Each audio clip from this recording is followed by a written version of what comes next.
para sempre, ó meu Deus.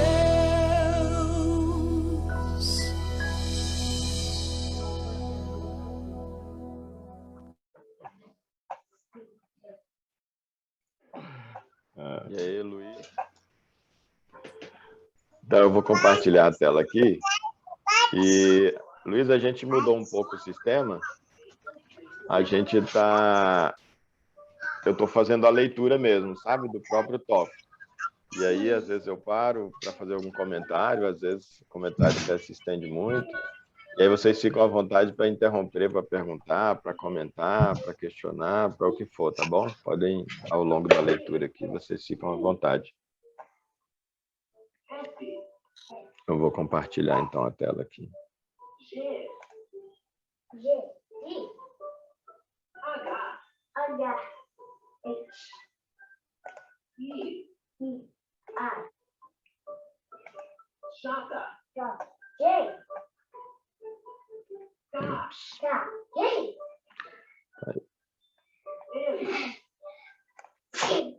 L, M,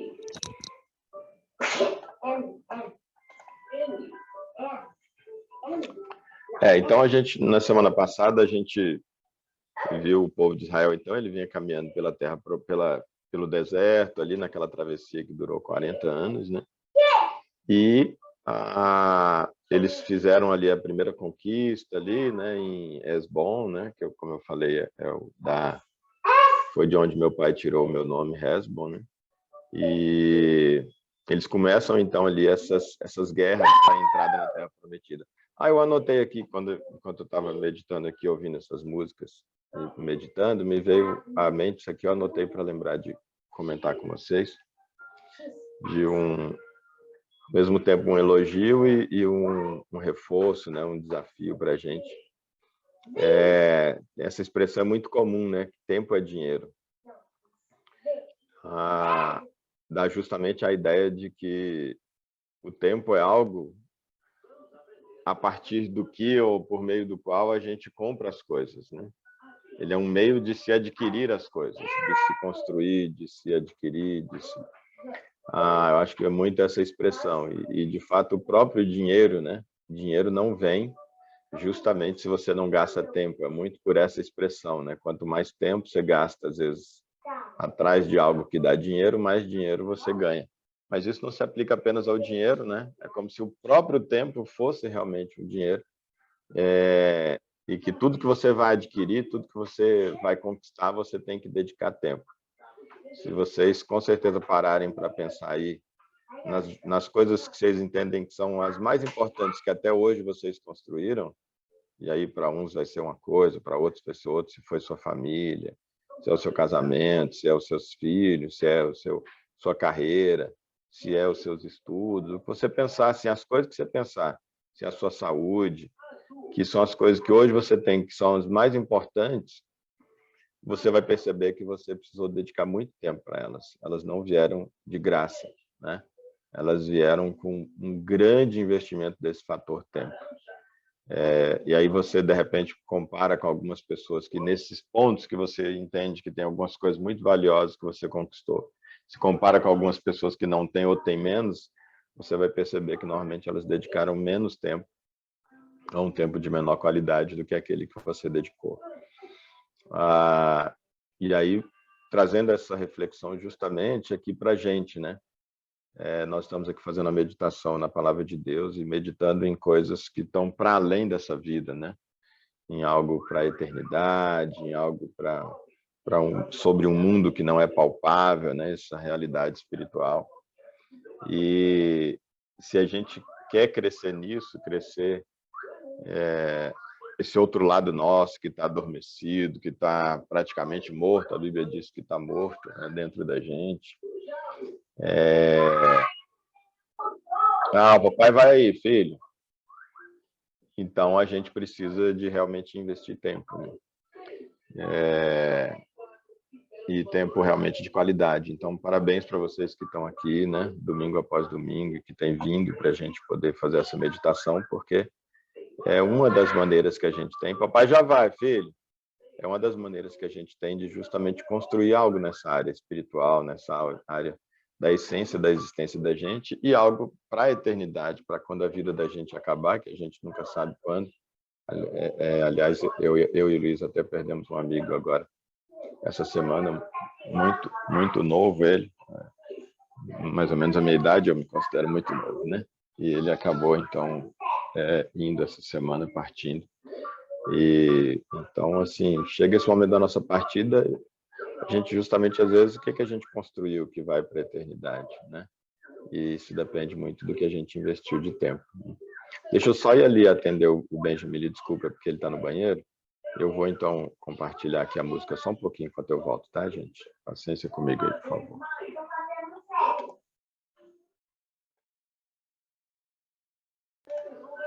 Muito forte essa letra, tinha tempo que eu não ouvia essa música, muito bonita.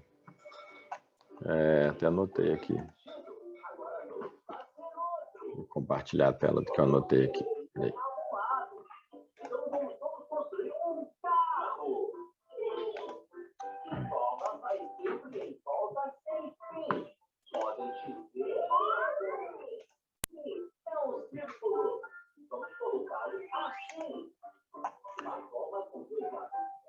Você vê, ele fala, né? Jesus Cristo, ele fala desse conflito, né? Um conflito com o seu eu, esse conflito que a gente está com esse eu da gente. É justamente essa dificuldade, às vezes, que a gente tem de ler a Bíblia e aplicar para essas realidades, né? E mesmo o livro tendo esse foco, você vê, a gente vai lendo e às vezes eu encontro tanta dificuldade de conseguir, tanto lá na escrita quanto aqui a gente falando, em trazer isso para essa realidade. Mas então, já que essa música trouxe isso para a gente, deixa eu tentar rememorar um pouco disso. É essa ideia de que justamente essa escravidão do eu, né? É isso que a humanidade está vivendo. Quando se fala em morte, quando a Bíblia fala em morte, lá desde o Éden, ela está falando justamente desse momento onde o eu assume o controle da nossa existência, quando ele assume as rédeas da vida da gente, e ele passa a discernir entre bem e mal, e ele passa a direcionar o rumo da vida de cada ser humano. E aí é onde o caos, então, se instaura, porque vira essa luta de todos contra todos. E a gente vive um conflito com o eu, porque, em razão justamente do sacrifício de Jesus, esse domínio não aconteceu por completo. Então, a gente ainda tem uma fagulha de vida dentro da gente, uma fagulha de inspiração de Deus dentro da gente, do que é o certo fazer. A gente ainda tem uma fagulha ali do fogo do amor dentro da gente, do Espírito Santo dentro da gente. Mas que não é suficiente ainda para que a gente faça o que é certo. Então, a gente sabe o que é certo, como Paulo diz, mas o que a gente sabe que é o bem que deve ser feito, a gente acaba não fazendo. O mal que a gente não quer fazer, a gente acaba fazendo. E ele diz, então, a música, que Jesus é essa força que nós precisamos, né? Por quê? Porque justamente é Jesus, que através do Espírito Santo, ele enche o nosso coração de amor. A música fala o amor, Jesus é o amor que falta no seu coração, que falta no coração da gente. Jesus é esse capacitador para a gente viver uma vida de amor, que é a essência da existência da gente é amar, a essência do propósito da vida da gente é amar.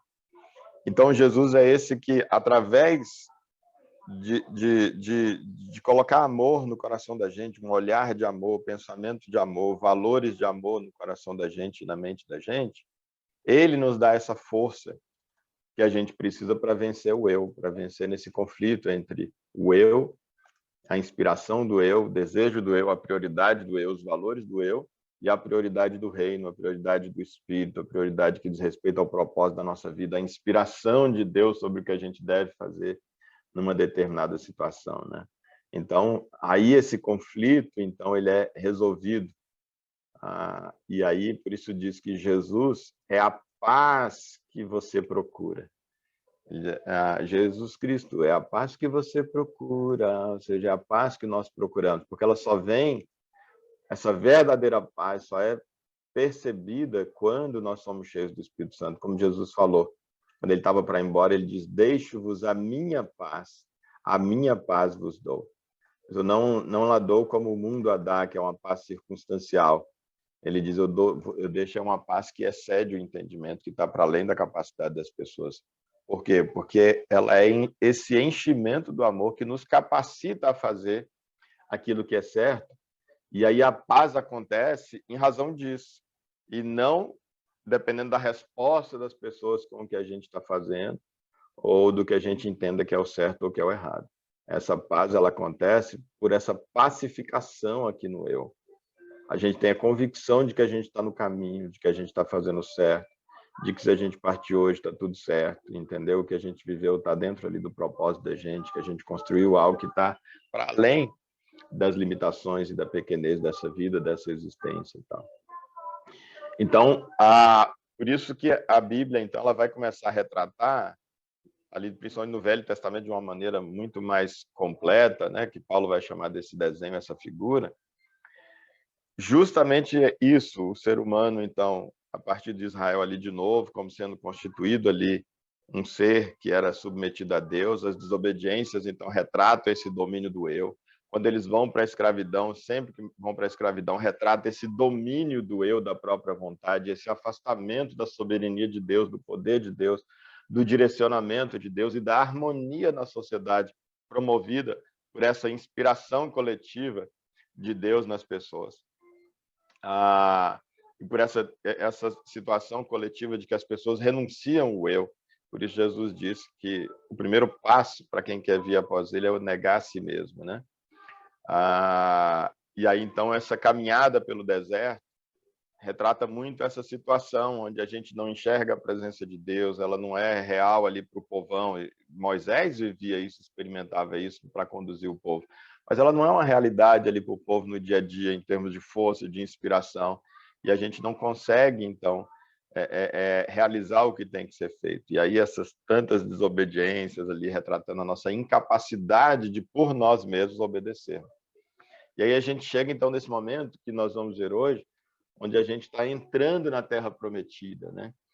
O povo de Israel, então, lá entrando na Terra Prometida deles, e nós que estamos aqui hoje, também, da mesma forma, nós estamos entrando na nossa Terra Prometida. Se a gente está aqui meditando, chegamos até onde chegamos, significa que a gente está nessa busca, que a gente está nessa procura desse lugar existencial, onde tem essa paz que é representada por essa Terra Prometida, nessa terra que emana leite e mel, essa terra onde os inimigos são expulsos ali, que então existe paz. Essa é a nossa busca existencial. Só que esse lugar de paz, ele não acontece sem muita luta, sem as lutas de conquista.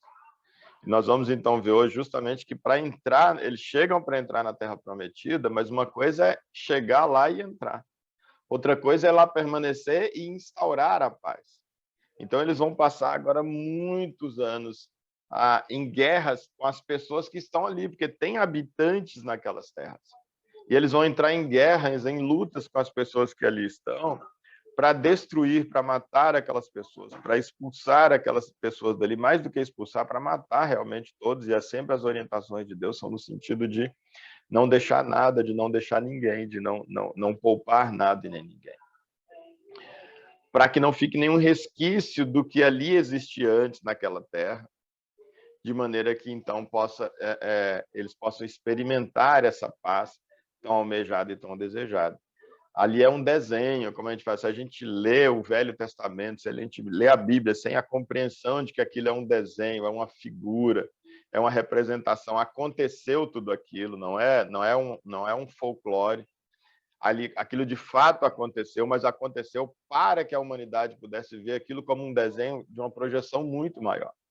E Deus, no seu infinito amor, que às vezes a gente tem dificuldade de entender, justamente porque a gente só pensa na vida como essa existência, ele é capaz de colocar seres humanos contra seres humanos, guerras humanas ali, para ilustrar para a gente, a partir daqueles conflitos, realidades espirituais acontecendo que têm implicações para a eternidade.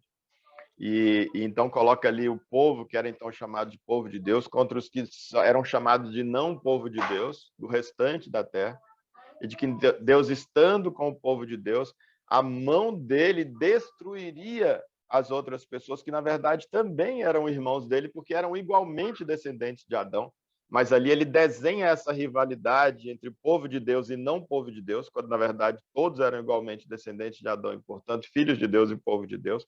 Mas ele faz essa distinção entre Israel e não Israel, para que nós entendêssemos isso na nossa existência, essa diferença entre as pessoas que se voltam para esse Deus lá do início, para essa sujeição lá em Adão, para essa divisão na humanidade em dois grupos que não tem a ver com onde nasceu, descendente de quem é e etc., se é de Abraão ou não, se nasceu em Israel ou não, mas se essas são pessoas que estão sujeitas à vontade de Deus e participam do reino de Deus, que Jesus então vai trabalhar como sendo a sua igreja.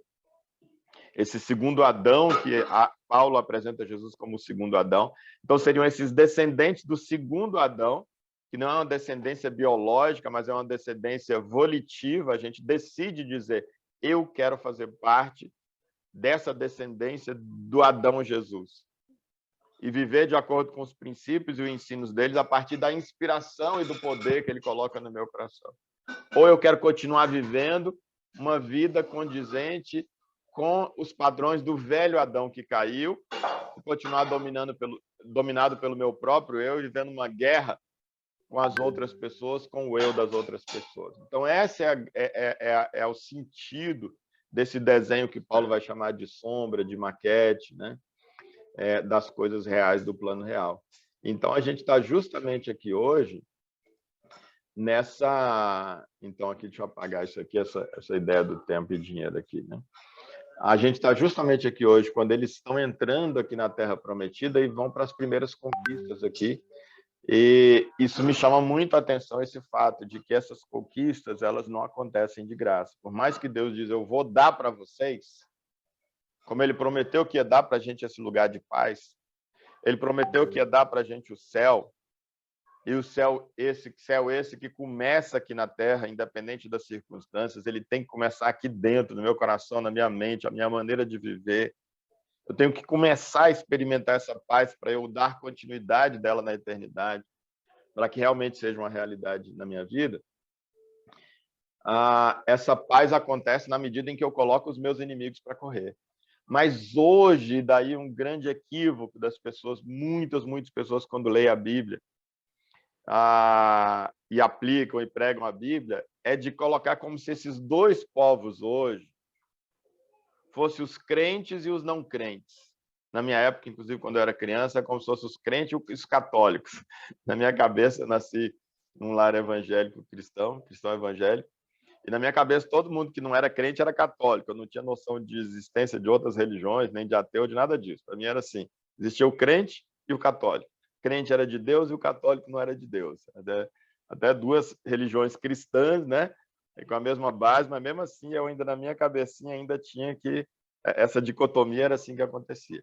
Mas na melhor das hipóteses, o que normalmente ainda se pensa, não, somos cristãos, imagina, católicos, evangélicos, somos todos, temos a mesma base, o mesmo Deus, o mesmo Jesus, os mesmos ensinos, a mesma Bíblia. Então, aí, aqueles mais evoluídos ainda colocam no mesmo grupo os cristãos, independente da religião, da vertente religiosa. Mas ainda consegue ler a Bíblia e entender que quando a Bíblia fala aí nessas ilustrações desses dois povos, vai dizer que é os cristãos e os não cristãos. São dois povos que existem no mundo. Os mais evoluídos vão entender que essa é a divisão, cristãos versus não cristãos, para uma vida de prosperidade aqui nessa terra.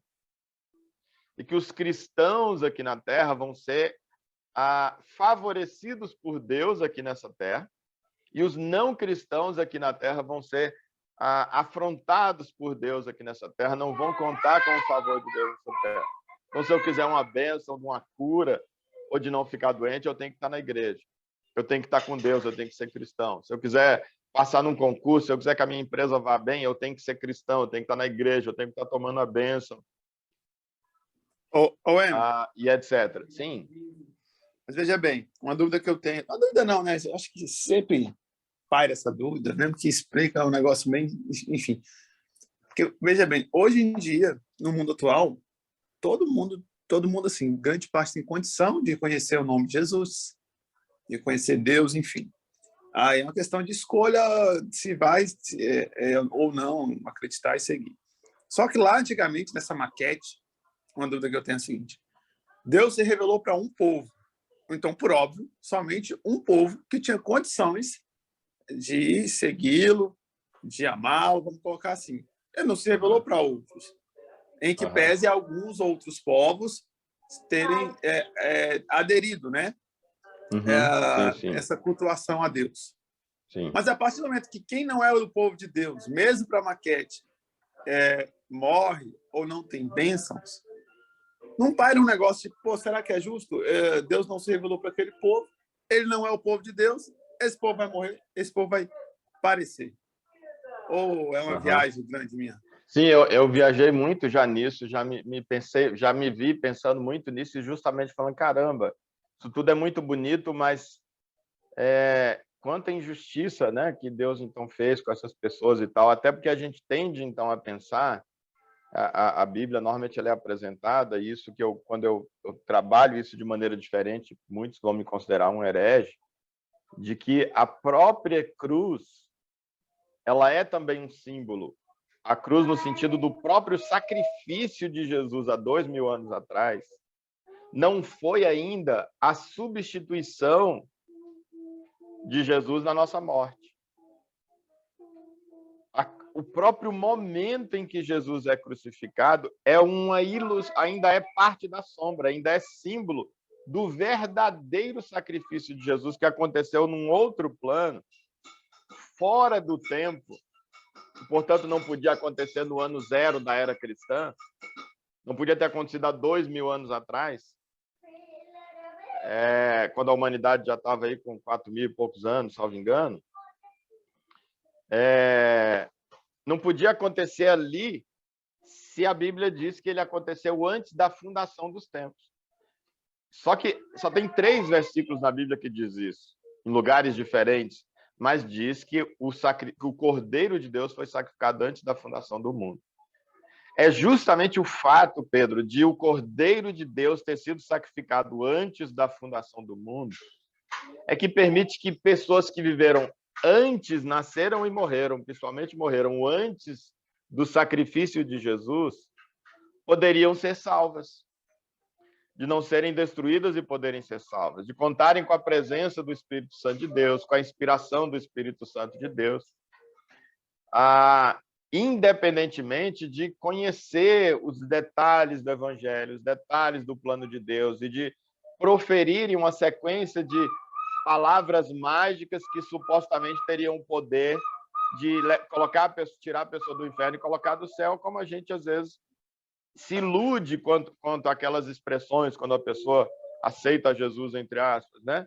E a gente às vezes, eu aceito o Senhor, a gente vai repetindo às vezes ali, diante de alguém que nos orienta. Aquilo tem um valor muito grande, mas a gente não precisa daquilo. Aquilo tem um valor para aqui, para mim, quando eu faço aquelas declarações, quando eu digo rezo, a pessoa vai dizendo, às vezes, eu aceito Jesus como meu Senhor e Salvador, tipo, me reconheço como pecador, aceito o sacrifício dele, a substituição dele. Não são palavras que têm o poder de me salvar, de me colocar no céu, mas têm o poder de colocar na minha consciência de que, a partir daquele momento, eu sou uma outra pessoa e eu tenho que viver de maneira condizente com isso. Mas não é aquela sequência de palavras que me colocam no paraíso, tanto assim que essa sequência de palavras não foi provocada por Jesus com aquele ladrão na cruz e com ninguém mais com quem ele se encontrou. Dizer que o ladrão na cruz, apenas conversando, Jesus tendo percebido o olhar dele correto, percebido que o milagre aconteceu na vida dele, sem ele ser batizado, sem que uma sequência de palavras fosse dita, Jesus disse, hoje mesmo você vai estar comigo no paraíso. Várias das pessoas que foram até Jesus para poder receber alguma bênção material, com interesse material, mas pelo fato de terem ido até Jesus, Jesus as despede dizendo, vai, a tua fé te salvou, não peques mais. A pessoa vinha para receber uma cura, um milagre, e ela era despedida, Jesus se despedia dela, dizendo que a fé dela havia salvo aquela pessoa, e dizendo para ela não pecar mais, ou seja, dizendo que os pecados dela tinham sido perdoados. Sem ela ter proferido uma sequência mágica de palavras ou ter sido encaminhada para um grupo de discípulos que estaria ali para batizar, o que não estava acontecendo. Simplesmente despedia elas para ir e dizia, vá em paz, porque para elas esse conflito, então, já tinha sido resolvido, mesmo que Jesus naquela hora não falou um grande plano de Deus para a humanidade, porque a pessoa não precisa ter essa consciência, ela precisa se encontrar com Deus.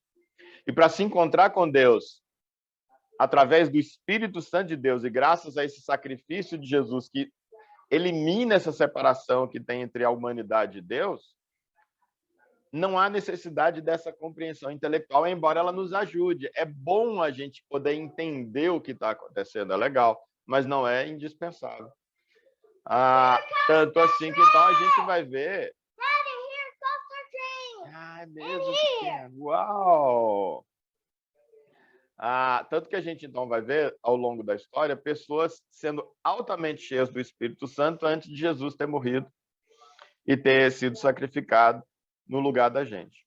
E aí, então agora sim, entrando especificamente no que você está falando, Pedro, é só essa base para que isso pudesse acontecer, que a gente tem que entender que o sacrifício de Jesus aconteceu antes da fundação dos tempos, ou seja, antes que os tempos começaram a existir, portanto, na eternidade, num lugar fora do tempo. E aí, abarcando todo o tempo. Tem um versículo na Bíblia que um profeta diz: e daí, qual o seu problema? Tem outras palavras, ele não está falando literal assim, tá? Mas é a ideia que ele passa de o que você tem a ver com isso, quando a gente justamente questiona, às vezes, a justiça de Deus, ele diz: se 2 vasos são o oleiro que fez, você tem um oleiro, é a expressão que ele usa lá, é a comparação que ele faz, e o oleiro vai lá, pega o barro, molha o barro, pega o barro, molha na textura correta, e vai lá naquela coisinha, aquela máquina dele ali, manual de fazer o barro, e ele faz um jarro. E ele põe esse jarro e diz, beleza. E aí ele vem e faz um outro jarro, e ele faz um segundo jarro. Um dos jarros que ele fez, ele vai lá e coloca num lugar honrado. Uau! Ele coloca, então, aquele vaso num lugar honrado, ele dá uma utilidade para aquele jarro, por exemplo, para servir água, para servir vinho, né? E ele dá uma honra para aquele jarro. O outro jarro, ele olha para aquele jarro e diz, não, vou quebrar isso daqui. A gente olha de fora e diz assim, nossa, que injustiça desse oleiro, quebrou o jarro. O profeta diz para a gente, o que você tem a ver com isso? Se não foi você que fez o jarro não era seu, ele fez 2 jarros, e se ele decidir fazer um jarro para honra e um para desonra, qual o problema? O que você tem a ver com isso? A gente tem dificuldade de entender e de aceitar essa analogia que o profeta faz, porque a gente vai dizer assim, Wemer, ou profeta, uma coisa é a gente estar falando de jarro, de barro, outra coisa é a gente estar falando de seres humanos, poxa. De Deus fazer um ser humano para honra e outro para desonra. Pera lá, como é que pode isso? Partindo ainda, mesmo que a gente partisse do pressuposto, e não é o que eu entendo, o meu entendimento é diferente, Pedro, mas só mesmo que a gente partisse do pressuposto que essas pessoas que não tiveram esse encontro com Deus, que morreram lá fazendo parte de outros povos, que não nasceram no povo de Israel, e que não eram dos estrangeiros que adentraram e foram aceitos pelo povo de Israel e etc.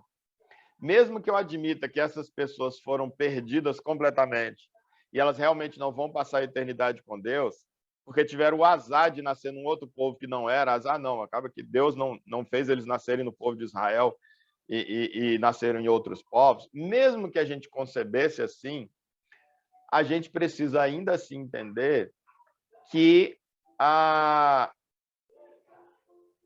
entender Deus como sendo esse oleiro, e que nesse sentido de que absolutamente tudo ele quem fez, e mais ainda do que um oleiro, que a própria terra foi ele que fez, a própria água foi ele que fez, até os elementos que um oleiro só junta. Deus é o oleiro que os próprios elementos ele constitui do nada. Então ele pode tornar a nada aquilo que ele constituiu, e é um equívoco, seria um equívoco muito grande nós, que também fomos feitos desse barro, olharmos para o oleiro e dizer, nossa, que absurdo. Que injustiça destruir desse jeito. Porque, como injustiça, o padrão de justiça é dar a retribuir conforme merece, etc. Mas como que eu posso colocar isso se a própria pessoa que fez, ela já tiver dado uma destinação para aquele, para dizer, isso aqui eu vou fazer para eu poder destruir. e esse aqui eu vou fazer para eu poder honrar. Mesmo que fosse, não estou dizendo que é. Eu sei que é difícil, porque a gente imagina não um vaso, mas um ser humano, mas esse vaso destruído teria sido feito a partir do nada, com elementos todos, absolutamente todos, criados pelo próprio Deus, portanto, ele não deve satisfação para absolutamente ser ninguém sobre o que ele vai fazer com qualquer desses vasos. Tá, agora, a gente deveria, mas como eu estou dizendo, não é o meu pensamento, mas a gente deveria simplesmente se colocar e dizer assim, eu, na minha limitação, eu não consigo alcançar a justiça de Deus nesse episódio, mas não se permitir questionar a justiça de Deus, porque a justiça de Deus não é algo, justiça para Deus não é algo que ele faz, é algo que ele é, como a Bíblia diz, é um dos atributos dele, né? E Jó, justamente ali, o livro de Jó todinho, que a gente vai ver, é Jó questionando a justiça de Deus por causa das coisas que estavam acontecendo com ele, até que quando Deus aparece, as coisas se abrem e ele entende tudo, quando você está face a face com Deus, e ele, então, que estava tão reivindicando que Deus aparecesse para ele defender a causa dele, quando Deus aparece, ele se reduz a nada e diz, quem sou eu para questionar a justiça de Deus? Não está mais aqui que ele falou, e ele diz, eu bato na minha boca, a expressão que ele usa. O Jó, o homem que o próprio Deus deu testemunho de que era um cara justo, questionando, então, a justiça de Deus, se tem alguém legitimado para isso, seria ele. E aí, então, ele mesmo, quando Deus aparece, a mente, então, da gente se abre, e ele diz, eu bato na minha boca, é como você diz, não está mais, como na nossa expressão hoje, seria dizer, não está mais aqui quem falou, retiro tudo que eu falei, né? Sim, Pedro. Mas lembra que eu ainda estou só dizendo de algo que não é o que eu acredito mesmo que fosse, né? Não, veja bem. Sim. Mas, seguindo... Eu já até sei, acredito que eu imagino a sua resposta, mas como tem mais pessoas aqui, está gravando, é por isso que a gente faz essas perguntas. Sim, às vezes sim, mesmo a gente já conversou supondo sobre as isso, respostas por te conhecer. Mas, veja bem, seguindo essa linha, por exemplo, uma das coisas que a gente precisa ter com o irmão é compaixão, né? E compaixão se colocar no lugar do outro, né? Sim, sim. O grande problema é que quando a gente tem aquelas experiências que o outro tem, é fácil. Por exemplo, eu onde estou trabalhando agora, o pessoal às vezes fica impressionado com alguns pensamentos, algumas coisas que eu faço, algumas visões que eu tenho lá, que eu ajudo o pessoal. Aí eles falam, não, mas você até ontem era praça, então por isso você consegue enxergar o nosso lado, consegue enxergar como funciona. Mas quando você não tem a mínima noção do que a pessoa passou, aí é mais complicado ter compaixão. Por que eu estou fazendo essa introdução? Porque, por exemplo, vamos colocar aqui um vaso que foi feito para ser para estar no local de destaque, um vaso que foi feito para ser destruído. Nessa linha, vamos colocar Golias aqui. Golias é uma das narrativas e recebeu uma derrota que mais se fala na Bíblia, né? Sim, Então, nasce um gigante com força, e um povo ali que cultuava seus deuses, cultuava sua própria força, nunca ouviu falar em Deus, em Yahvé, nunca ouviu falar em nada, tá? E ele cresce, né, cada vez mais, etc. e tal. E aí tem aquela batalha lá, que ele fala que ele zombava do povo de Deus e tal, mas ele não conhecia Deus, não conhecia nada, tá? Só o que ele conhecia era os deuses dele e tal, enfim. E todo mundo sabe a história que Davi mata ele. E aí, nesse pensamento, Golias foi usado por Deus, certo? Golias foi usado porque foi um instrumento, sim. Foi um instrumento para o povo saber que ele é Deus, que um magrelinho ali e tal poderia matar um gigante daquele ali. Nesse pensamento, sim. Um cara que terminou a vida zombando de Deus e etc, e tal, mas não conhecia Deus, sequer Jesus, que aparentemente veio depois, vamos colocar assim, né, dentro da linha temporal, da Golias. Era um cara que seria salvo? Não, então, é nessa linha que eu justamente vou, né? Então, a primeira, mesmo que entendesse que não, porque justamente ele acabou sendo um vaso usado para desonra, a gente teria que pensar, então, nesse exemplo seu Davi e Golias, e pensar isso, então, num plano maior para a gente, isso ainda assim sem conseguir alcançar, mas ajuda a chegar um pouquinho menos longe do senso de justiça de Deus. Mesmo que fosse, vamos partir do pressuposto que Golias Então não vai estar na eternidade com a gente, porque ele, na verdade, morreu ali lutando contra o cara que era o cara de Deus, portanto, lutando contra Deus, né? Então, ele não estava com Deus, estava fora do plano de Deus, no sentido da vontade de Deus, do povo de Israel, e queria destruir o povo de Israel. Aí eu teria que pensar num plano maior, e Paulo, então, quando eu olho num plano maior, estou vendo Davi e Golias ali, e eu vejo que Paulo chamou esse Davi e Golias como um desenho, como uma sombra das coisas que haveriam de acontecer.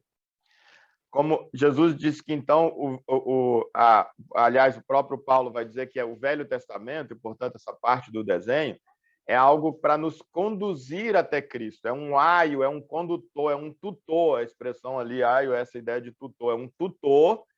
Tutor é alguém que conduz alguém que não tem discernimento, né? Não tem capacidade de discernimento suficiente. Então, o tutor conduz. Então, o Velho Testamento, segundo Paulo, além dele dizer que é uma figura que tem esse propósito de nos conduzir, de ser um tutor que nos conduza até Cristo, que é essa fonte e o único caminho para a salvação. Então, a gente está ali dentro desse desenho, agora parte desse desenho está lá Davi e Golias, e Davi com uma flechinha, com uma pedra e uma funda, né? Como que um estilingue, e aí Golias está ali todo armado. Esse, então, o desenho que a gente está vendo. E aí, para mostrar o poder de Deus e como Deus está com as pessoas que são dele, Davi era dele, Golias era contra Deus, então que Davi destrói Golias. Golias morre porque não tinha Deus, e Davi é honrado e tal, porque, igual você falou, louvado, tá honra e para desonra aí.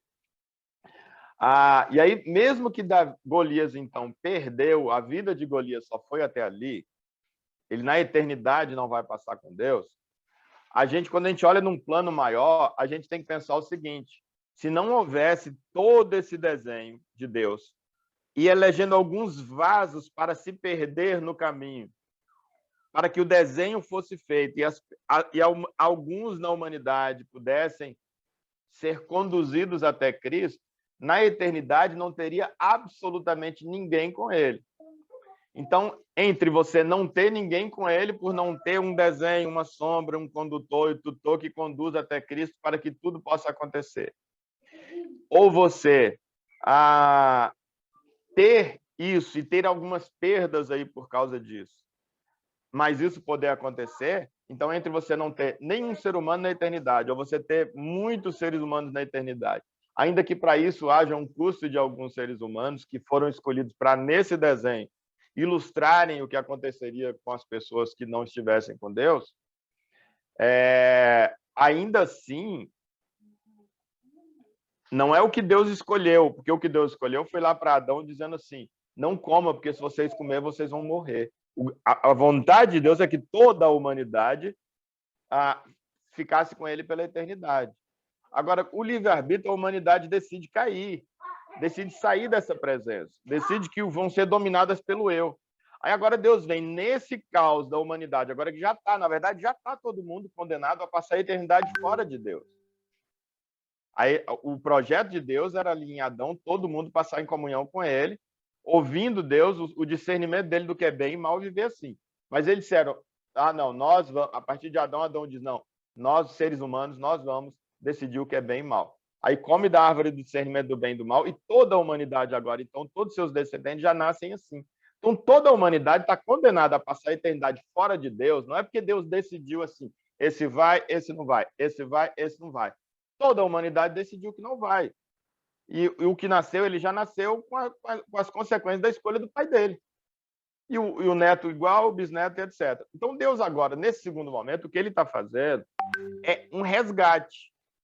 E para esse resgate, ele trabalha na humanidade, no linguajar do egoísmo dela, ele faz esse desenho baseado no egoísmo, e ele então vem dizendo para pessoas terem interesse em Deus, porque Deus vai fazer elas se darem bem. A única linguagem que o ser humano entende. Aí ele vai, então, para que isso aconteça, ele vai construindo essas histórias ao longo, dentre elas essa do Davi e Golias, mostrando quem é que se dá bem. Na única linguagem que o ser humano entende, é quem está com Deus. Quem se dá mal é quem não está com Deus, é Golias. Então, essa linguagem, esse desenho, para que algumas pessoas, ao verem esse desenho, possam se salvar. De todo jeito, nem Davi nem Golias se salvaria. E nem essa outra pessoa que poderia ver essa história. Então, de todos os males, o menos mal, quando alguns ainda podendo ver o desenho que Deus, então, move aqui na história, para que alguns possam decidir sair desse estado de escravidão, sair esse estado de domínio do eu e dizer, eu não quero viver essa porcaria, eu quero ser dominado por Deus, quero ser povo de Deus, eu quero que Ele me inspire sobre como eu devo viver. Aí esses voltam àquele estado anterior, onde Deus é quem domina, a inspiração dele é que direciona a humanidade, por isso esse lugar de paz absoluta, justiça absoluta, harmonia absoluta e etc., um lugar onde não tem nada de errado, que é o céu. Por quê? Porque essas pessoas, estando aqui no meio do caos, elas fizeram a decisão de abrir mão do eu, por isso Jesus diz, quem quiser após mim, negue-se a si mesmo e venha. Eles negaram a si mesmo, e eles então decidiram que Jesus seria Senhor da vida deles, Deus seria Senhor da vida deles, eles iam viver uma vida de amor, quando a gente compreende agora, num plano maior, o Velho Testamento. Então, ainda assim, para mim, ainda seria algo que eu conseguiria ver, enxergar uma fagulha da justiça de Deus, que quem sou eu para achar que a minha mente alcançaria. Mas ajuda a gente a pensar o quê? Não é que Deus criou a humanidade e falou assim, eu vou fazer aqui um desenho, eu vou colocar uns para perdição e uns para a salvação, para poder outras pessoas entenderem. Não foi, esse não é o marco zero. O marco zero é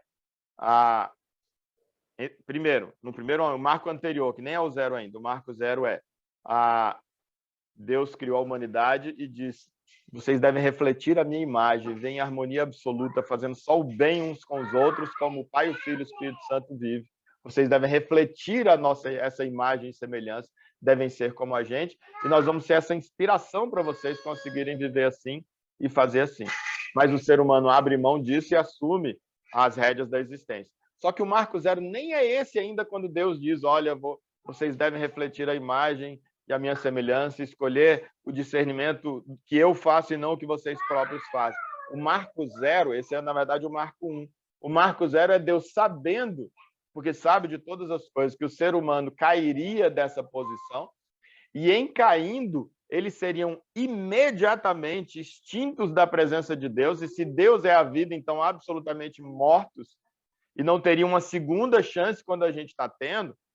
Deus, então, no marco zero, que é antes do próprio marco 1, é fora do tempo, Deus vai lá e sacrifica o seu próprio filho, sacrifica esse cordeiro, né, de Deus ali, como é a expressão usada ali poeticamente, mas ele coloca sobre os ombros de Jesus essa separação, essa ausência que seria própria de quem comesse da árvore da vida e assumisse a rédea da própria existência, ou nascendo nessa condição, continuasse assim.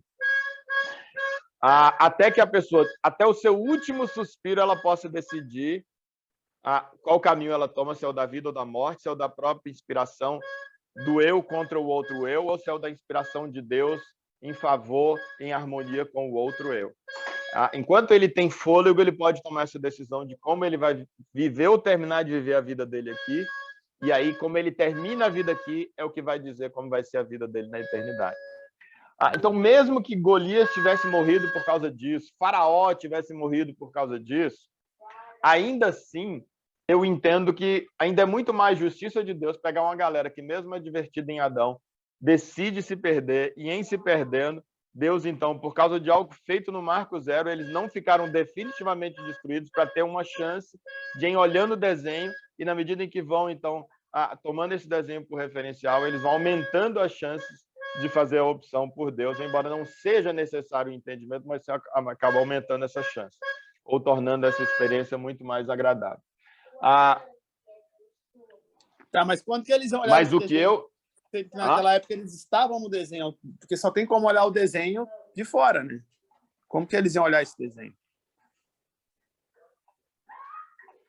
Desculpa, fala de novo, Pedro. Como que eles iriam olhar esse desenho? Que eles estavam dentro do desenho, você consegue olhar só de fora. Sim, exatamente. Então, justamente, é o que eu estou falando. Então, para eles, para os que estão no desenho, eles fazem parte do que está sendo desenhado, eles não têm realmente como ter essa percepção. Por isso que eu estou dizendo que, mesmo que eu entender que esses que estavam sendo desenhados, que faziam parte disso, e ali no desenho fizeram a parte do lado do mal, mesmo que eu entendesse que eles estão destruídos, eu preciso olhar num plano maior e ver que não é uma injustiça de Deus, porque ele já pegou pessoas caídas e fez desenho com essas pessoas caídas para que outras pudessem ser salvas. Ele, na verdade, pegou, a partir do caos, ele criou uma possibilidade de tirar alguns do caos. Ainda seria isso, e ainda seria uma situação ainda de muito mais, que eu chamar de muito mais justiça do que você imaginar que ninguém fosse salvo, que ninguém pudesse ser salvo.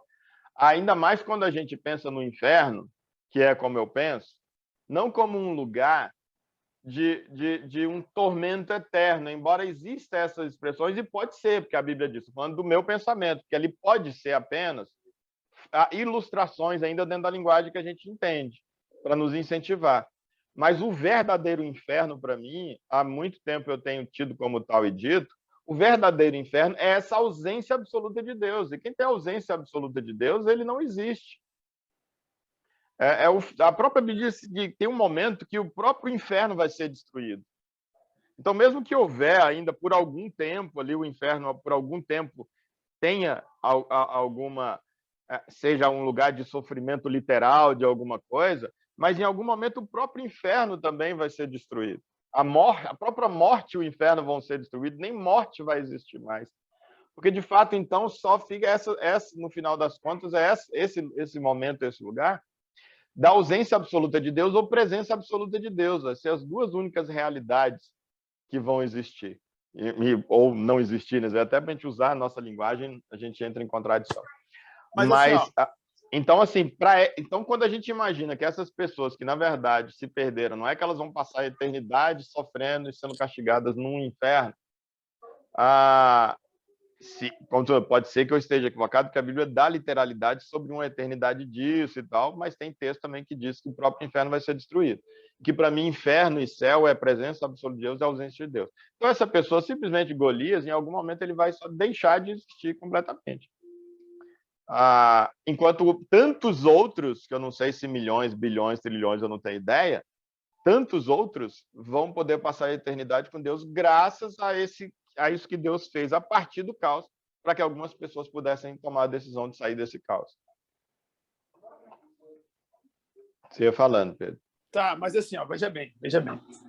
O que você está falando é como se fosse assim, porque naquela época Deus era tão desconhecido que na época, eu falo assim, nessa época do desenho, que ele só foi revelado para um povo. A gente pode fazer até comparações assim bem pequenas, como por exemplo, seria como se as pessoas tivessem um destino, por exemplo, de ter que ir aqui do Rio Grande do Sul para Brasília, tá? Duas pessoas vão colocar lá da pré-história, enfim. E aí uma pessoa chega para outra e fala assim, não, deixa eu te falar, tá vendo aquela carruagem ali, aquele carro ali, esse nome desse é carro. Se você pegar esse carro, você chega lá em 2 dias, tá? E aí, e a outra pessoa, ninguém fala nada, tá? A que pegou o carro e a pessoa mostrou ali como funciona, passou essa informação, ela chega em 2 dias. A outra, que ninguém falou absolutamente nada, ela morreu no caminho, por óbvio. Sim. Ela vai morrer no caminho, por óbvio. Então, seria mais ou menos dessa forma.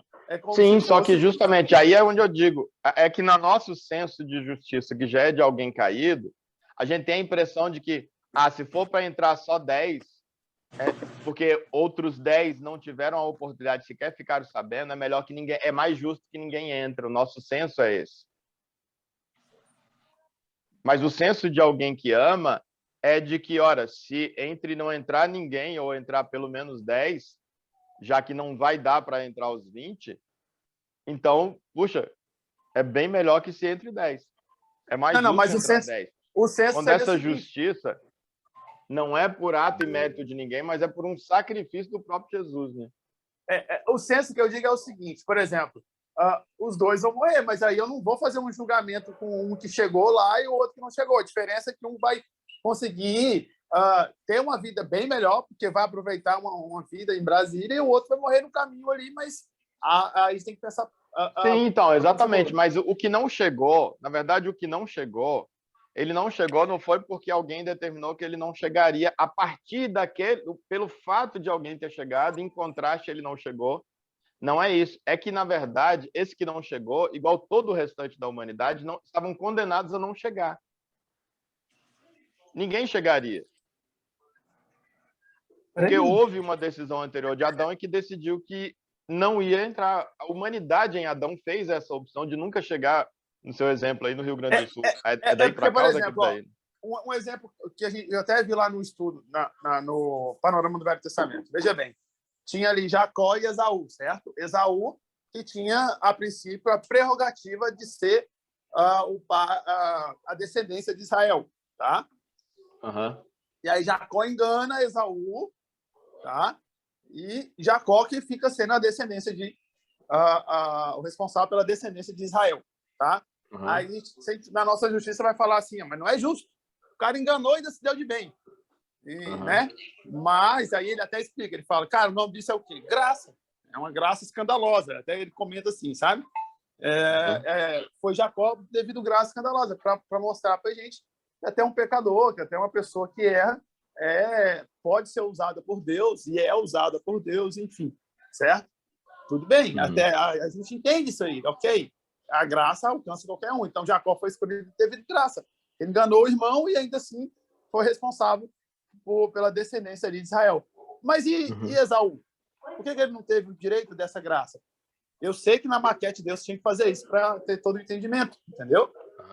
Agora, se a gente for pensar nessa vida, Jacó teve importância, Israel foi desenvolvido através da descendência de Jacó, e etc, e tal, e tal, e tal. Então, na maquete terrena, ok. O nosso problema e pós isso?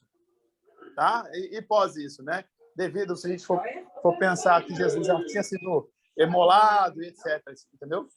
O que aconteceu com Esaú? E foi justo? Ele vai para o céu, ele não vai, igual Jacó e tal, porque a Bíblia não cita, enfim. Ele mandou o WhatsApp. Quem mandou o WhatsApp? Esaú ou Jacó? Não entendi. Bruna falando. Esaú ou foi Jacó que mandou o WhatsApp? Eu tô brincando. Sim, Pedro, eu entendi e concordo com essa reflexão sua, mas ela está a partir de um plano, que é um senso de justiça, como se esse fosse o marco 1. Mas isso já é esse lugar aí que Esaú e Jacó estão, é o lugar ainda que já é o lugar número 2 da humanidade, em que a humanidade está perdida. Nenhum nem outro ia ser salvo, nenhum nem outro ia contar com a bênção de Deus. Não tem como, não tinha como, porque já estavam numa condição de perdição, porque nasceram como descendentes de Adão, que decidiu assumir as rédeas da existência e sair da presença de Deus e abandonar Deus. Eles estão nesse lugar número 2, é o lugar de condenação. Por isso que a Bíblia, quando vai falar de condenação, não é que Jacó e Esaú vão ser julgados para ver quem vai ser salvo e quem não é. Não, a Bíblia, tanto que uma das expressões que eu gosto, quando vai falar sobre esse julgamento, ela diz: quem crê e for batizado será salvo. Quem não crê já está condenado. A gente está agora nesse momento 2, esse que você está dizendo aí, e depois vai ter o momento 3. O momento 3 não é um momento que vai mandar ninguém para condenação, é um momento em que alguns vão ser retirados da condenação. Isso já diminui um pouco disso aí, não resolve tudo, mas diminui um pouco, porque a gente não está partindo de uma situação onde os dois ali, Esaú e Jacó, foram feitos, e no momento em que feitos, escolhidos num marco inicial para salvação ou perdição. Não, Deus já está pegando agora e moldando, trabalhando a história aqui, as atividades, a história, as decisões, pensamentos aqui de duas pessoas que já os dois decidiram a destruição, a morte, a escuridão, e eles estão nesse lugar. No pai deles, a partir da decisão do pai deles, eles tomaram essa decisão. Então, estão todos condenados. Esaú e Jacó estão condenados. Então, o que Deus faz para tirar lições importantes aqui nesse episódio, essa inversão que vai acontecer ali de quem teria direito à primogenitura ou não, e que, na verdade, você vê que tem um que vai sair, o outro puxa pela perna lá e mais esperto e vai. Tudo isso aqui, Deus está trazendo lições para a humanidade, está subsidiando pessoas ao longo da história da humanidade para trazer pregações que vão levar a consciência a pessoas, tantas pessoas que ou decidiram por Deus, ou pelo menos tinham a condição de... E aí a semente nunca volta sem dar o fruto, porque o fruto não é necessariamente que a pessoa seja salva, mas o fruto é que a pessoa não tenha, de fato, nenhuma desculpa, porque ela tinha todos os elementos para poder tomar aquela decisão. Então, a gente está no momento 2, e a gente, estando toda a humanidade condenada, esse desenho, a partir do qual Jacó acaba perdido, aliás, Esaú acaba perdido, esse desenho ele vai permitir que alguns saiam dessa destruição, dessa condenação que já alcançava a humanidade toda. Então, eu estou vendo isso como um presente para alguns. E o fato de dar presente para alguns não torna injusto em relação aos outros. Por quê? Porque se esses não pudessem permanecer na perdição e não serem lançados na perdição, ninguém poderia ganhar presente. Então, um Deus que ama, ele diz, entre eu deixar todos os meus filhos na perdição, se eu puder usar eles aqui na própria perdição e trabalhar isso de forma que alguns possam sair, é como você, pai, se você tem 2 filhos. Se necessariamente você, Pedro, tem 2 filhos, e agora você diz para ele, se ele não vai para tal lugar e não faz assim, que vocês vão acabar a vida de vocês, vocês vão morrer. Vai dar errado. Vocês vão se perder. E, de repente, os 2 entraram nessa situação. E agora você tem uma possibilidade de, pelo menos, salvar um dos 2. Você vai dizer, não é justo salvar só um dos 2, usar um para salvar o outro, até usar. Quer dizer, eu vou ter que usar um filho meu para poder salvar um outro, ou usar um aqui, o que está acontecendo com um e com o outro, para um terceiro filho meu poder olhar o que aconteceu com os meus 2 primeiros filhos, e esse terceiro fazer uma opção diferente a partir disso daqui, para eu pelo menos salvar esse terceiro filho. O que teria de injustiça sua se, na verdade, eles já estavam nessa condição, porque decidiram estar ali, e o que você está fazendo é tentando pelo menos salvar algum. Por mais absurdo que pareça, eles já estão perdidos. Eles já estão nesse lugar de perdição e você não está jogando nenhum deles nesse lugar. É tentando, dentro do caos que já está instaurado, a partir de decisão da própria humanidade que tem livre-arbítrio, tirar quanto mais pessoas for possível. Isso pensando, igual eu falei, se fosse o que eu entenda, que essas pessoas que morreram nessa situação, game over para elas. Mas não é o que eu entendo. Pode ser, mas não é o que eu entendo. E por que eu não entendo assim? Porque eu vejo aquele texto, eu procurei, não achei. Se alguém puder me ajudar, eu acho que ele está em Hebreus, onde fala que Jesus desceu, quando ele morreu, falando da cruz, mas a gente sabe que esse sacrifício só acontece na eternidade, e quando ele está lá, e que ele desce ao Sheol, que é uma expressão na Bíblia que se refere ao inferno, quando ele morre, desce ao inferno, que é o lugar que era destinado para toda a humanidade, era o destino de toda a humanidade, diz que lá ele pregou, estando em algemas, estando lá, ele pregou para as pessoas que estavam em algemas, que estavam presas. E aí lá, então, quando ele sai, então, algumas dessas pessoas para quem ele pregou em algemas, ele acaba salvando e libertando. Isso pode estar se referindo realmente apenas às pessoas que tiveram aí essa oportunidade aí de ter uma consciência, etc. Sim, pode ser. Mas, para mim, eu vejo justamente incluído nessas pessoas que estão em algemas e que ele prega em Descendo no Inferno, justamente das pessoas que, ao longo da história, não tiveram essa oportunidade de entender o que estava acontecendo e fazer uma opção consciente disso, porque para que o desenho acontecesse, Deus tirou o livre-arbítrio delas ao longo das suas histórias, ao longo da sua existência. Vai ser o caso aí, por exemplo, que Deus usa em relação a Faraó, né? Em que Deus endurece o coração de Faraó para ele não deixar o pessoal ir. O caso, como você falou, pode ser o caso de Golias, pode ser o caso de Judas, né? Que se suicidou logo depois de ter traído o próprio Jesus, né?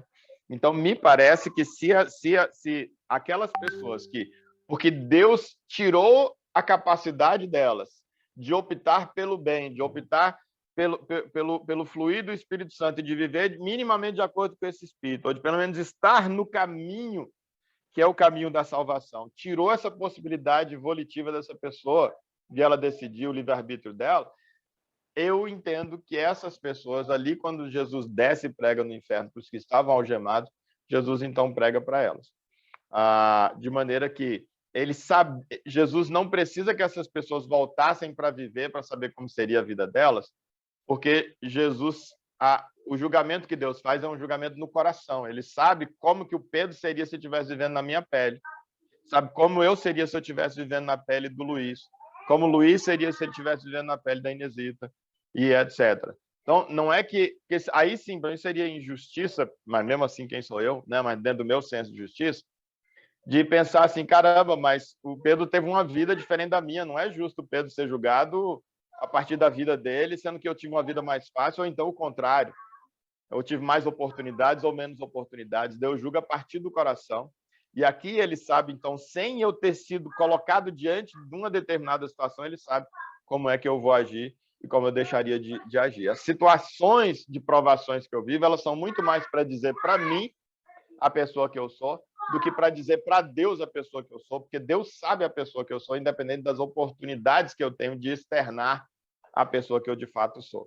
Então, o que eu entendo é que essas pessoas ali, quando Deus prega para os que estão algemados ali, quando ele desce no inferno, isso inclui as pessoas que não tiveram essa oportunidade, esse livre-arbítrio ali, e que Deus sabe ali, mesmo que elas não tenham tido, então, uma segunda vida, uma segunda chance de demonstrar isso, já que a gente não é salvo pelas nossas obras, não é porque pelo que Davi fez ou pelo que Golias fez que eles são salvos, mas é pela graça. Então, a mesma graça que salvou Davi pode salvar Golias, se essa graça impediu Golias de, nas ações dele, evidenciarem uma fé que ele não pôde ter, porque foi violado, foi limitado no seu livre-arbítrio. E Deus, sabendo do coração de Golias e conhecendo as propensões do coração dele, etc., e se souber que ele só tomou o caminho que tomou, e que não pôde tomar o caminho da vida, tomou da morte, porque Deus precisou de dar esse direcionamento para o desenho, isso vai ser levado em conta no julgamento de Deus. E eu tenho, para mim, como diz, é apenas a interpretação que eu faço, eu sou muito tranquilo, eu não ficaria nem um pouco surpreso, minimamente surpreso de me encontrar lá. E eu sei que eu só vou estar lá por causa da graça, não é porque eu me acho para estar lá, mas de encontrar lá um Judas, de encontrar lá um faraó, de encontrar lá um Golias. Entendeu? Porque eu entendo que essa graça alcança eles. Esse versículo, inclusive, me dá muito mais a base, mas eu nem precisava dele para eu desenvolver esse raciocínio que eu desenvolvo, entendeu? Mas se eu tiver equivocado e realmente essas pessoas lá tiverem se perdido, mesmo assim, estaria num outro plano, mas não para mim o desse da injustiça de Deus, porque ele tirou pessoas já todas 100% condenadas e criou do caos. Ele criou que a sentença já era uma sentença de morte e ele ainda assim criou uma situação em que alguns, pelo menos, possam sair dessa situação. Fala, meu anjo. Eu quero ir lá no quarto da mamãe. Quer? Vai lá. Vai lá, pequeno. Entendeu, Pedro? Quer dizer, na verdade, não é questão de entender, mas é só esse. Eu sei que você entendeu, a gente já conversou, inclusive, sobre isso, é a oportunidade que você está me dando de trazer esse raciocínio. Isso realmente, Entendi. Pedro, já me trouxe Entendi. muito, já me trouxe muito, já pensei muito também sobre isso, né? São poucas as pessoas que fazem esses questionamentos, mas tem pessoas que, como eu e você, são mais questionadoras. Eu vejo que é o perfil do Luiz. O Luiz só não faria natural, não tem muito esse questionamento, porque ele tem menos leitura da Bíblia, menos conhecimento das histórias da Bíblia, né? Então, talvez ele até natural que ele fizesse menos questionamento, mas eu sei que é bem o perfil também do Luiz. Ele é um cara mais crítico, e no bom sentido do termo crítico, eu me considero também mais crítico, e considero o Pedro também um cara mais crítico. Então, assim, algumas pessoas elas vão muito tranquilamente, e outras já têm um tipo de personalidade que elas vão fazer esses questionamentos, né? E eu me deparei com eles também dentro de mim, mas eu tenho eles bem resolvidos dentro de mim, na letra, mas eu preciso também que o Espírito transforme em espírito essa letra, que Deus transforme em espírito, transforme em vida, para que a pacificação aconteça dentro da gente, né? Porque a gente não conseguiria servir a um Deus que a gente tem a impressão que é injusto, não tem a menor possibilidade. No máximo, a gente pode ir para o lugar onde a galera se reúne. Oi, pequeno. Daqui um pouquinho o papai vai. Você quer que ligue aí a televisão? Tá, o papai vai ligar. Eu vou ali só ligar a televisão para o Benjamin. A gente acaba que a gente está caminhando, então, para terminar sem ter iniciado a leitura. Eu queria ver se vocês podem comentar mais alguma coisa, fazer um complemento aí em cima disso.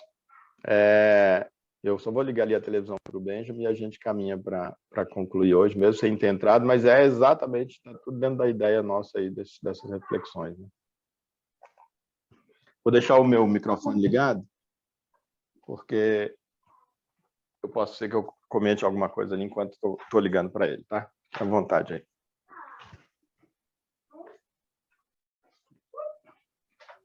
Mas esses questionamentos são interessantes só não, né? é pelo fato que a gente toda hora gera muita dúvida na cabeça da gente, né? Às vezes até outras pessoas tentam colocar dúvida na cabeça da gente. Então, cada vez a gente tem a certeza maior de que está no caminho certo quando a gente vai descobrindo cada vez mais que realmente Deus é justo, né? Enfim, e vai descobrindo e vai vivenciando a justiça divina, enfim. Aí é muito bom quando a gente vai confirmando isso, né? Agora, quando a gente simplesmente só segue, obedece, e às vezes não entende, sem entender, assim, que deveria ser o certo, aí uma hora ou outra vem alguns questionamentos que podem abalar a fé, enfim, né? Mas o certo seria realmente crer sem indagar nada, crer sem questionar nada. Esse seria bem o correto, assim, né? Eu acho que quase isso, Pedro. Eu acho que o ideal seria o quê? Seria justamente a gente fazer os questionamentos todos que a nossa cabeça diz para a gente fazer. E Deus é tranquilo com isso, né? Porque nós somos chamados a uma fé racional, como justamente o Novo Testamento diz, é uma fé racional, não é uma fé burra, né? Não é uma fé cega, é uma fé racional. Só que dentro justamente da razão é a gente entender que a nossa razão é limitada e a gente não vai alcançar tudo. E a gente tenta esgotar o máximo possível para alcançar tudo que der da razão. Isso faz sentido aqui, isso faz aqui, isso faz... Mas reconhecer que vai ter a partir de um ponto que é uma questão só da nossa cabeça não alcançar. Porque tudo bem, se eu tiver aqui, eu não tenho uma explicação, mas aparecer uma outra explicação razoável, beleza, deu rejeitar a fé, porque a fé é racional. Então, beleza, tem algo mais racional que me foi apresentado aqui, eu estou abandonando essa fé aqui, porque ela é menos racional. Agora, o que não dá para mim é para eu abandonar, a pretexto de usar a minha razão, eu abandonar a fé, que é mesmo racional, para abraçar um outro nada. Ou para abraçar algo ainda menos racional. Isso é que para mim é um problema. Sim, Inesita. O versículo que você falou está em 1 de Pedro 3:19. Só que vai precisar de ler um pouquinho antes, né? Um pouquinho antes do 18, talvez. O 20, eu acho que é esse. Ótimo, Aqui. deixa eu pegar aqui. E aí, se você quiser dar Se uma quiser olhada. ler para a gente, você lê ou eu leio aqui? Uai, tanto faz. 1 Pedro 2, você falou? Assim. 1 de Pedro 3. 3. 3. Você que sabe, se quiser ler, se quiser que eu leia, a partir do versículo qual que você falou que a gente precisaria? Eu acho que a partir do verso 18, 19 e o 20. O que você falou está no 19. Eu creio que é esse. Eu não sei se tem outro versículo. Isso, é esse mesmo. Que fala a mesma coisa. É esse mesmo. Né? É que eu estava fazendo a busca pela palavra algemas e não achei, até porque é a prisão que está aqui, né? Isso, o 18, então, vai dizer justamente, né? Porque também Cristo padeceu uma vez pelos pecados, o justo pelos injustos, para levar-nos a Deus. Você vê o justo pelos injustos, a condição de injusto, de condenado, já estávamos todos nela, né? Para levar-nos a Deus, mortificado, na verdade, na carne, mas vivificado no Espírito, no qual também foi e pregou aos espíritos em prisão, os quais, noutro tempo, foram rebeldes, quando a longanimidade de Deus esperava nos dias de Noé, enquanto se preparava a arca, na qual poucas, isto é, 8 almas se salvaram pelas águas. Então, você vê aqui, a ilustração que ele está fazendo aqui é justamente ali a do pessoal lá da época do dilúvio, que também entra nessa figura nossa aí, Pedro. E aí, como você falou, você usou o exemplo de Davi e Golias, usou o exemplo de Jacó e Esaú. E aqui, por exemplo, uma outra figura que tem é a do dilúvio, onde você tem 8 pessoas que se salvaram. O texto não está projetado aí, desculpa, deixa eu projetar aqui.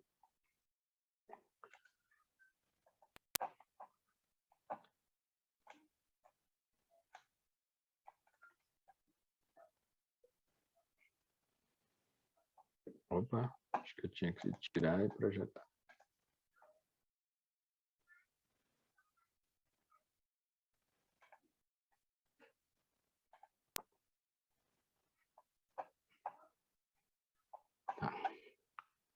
Então aqui o versículo 20, né? os quais, noutro tempo, aqui o 20 fala, o 19, no qual também foi e pregou aos espíritos em prisão. Isso aqui é esse momento lá que na carta de Hebreus vai dizer que ele desceu lá no Sheol, lá no inferno, né? De lugar de onde, quando ele clamou, aquele que podia livrar da morte, Deus o livre. Então, nesse momento em que ele está lá, e ele diz, então, que pregou aos espíritos em prisão. Essa ideia dessas pessoas que estão dominadas pelo ego, que estão condenadas, que estão mortas, né?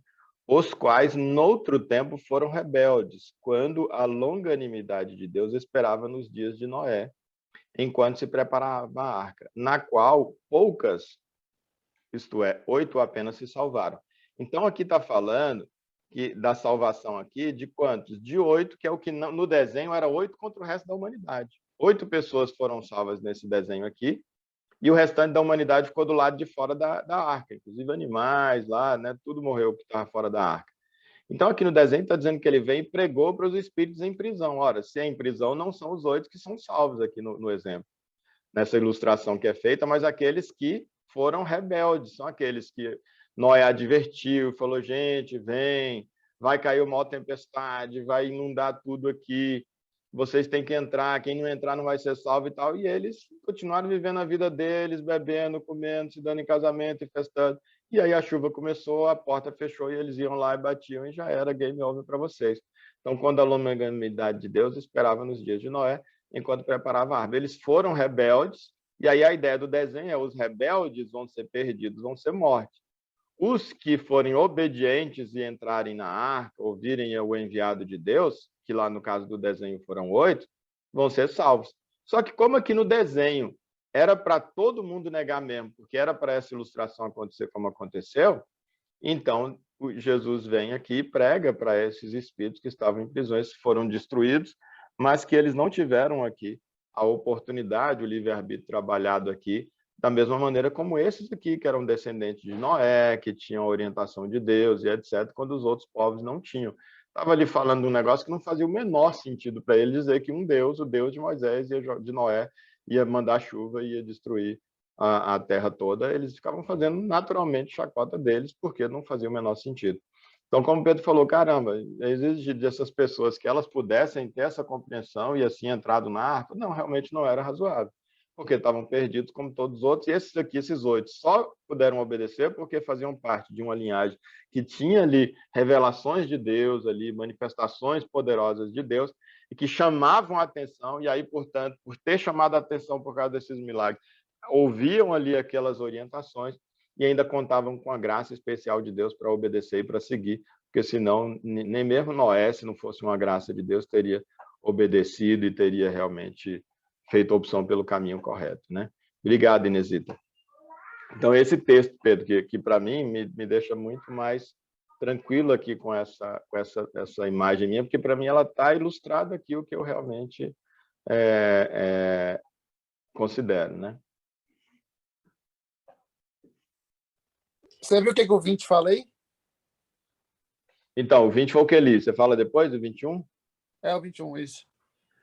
Que também, aqui ele vai fazer essa analogia com a nossa salvação, o batismo, né? Que também, como uma verdadeira figura, agora vos salva, o batismo. Você vê, fala lá essa passagem lá de todo mundo pela água, né? E aqui ele vai trazer o batismo como também sendo esse momento, esse divisor de águas, essa salvação, né?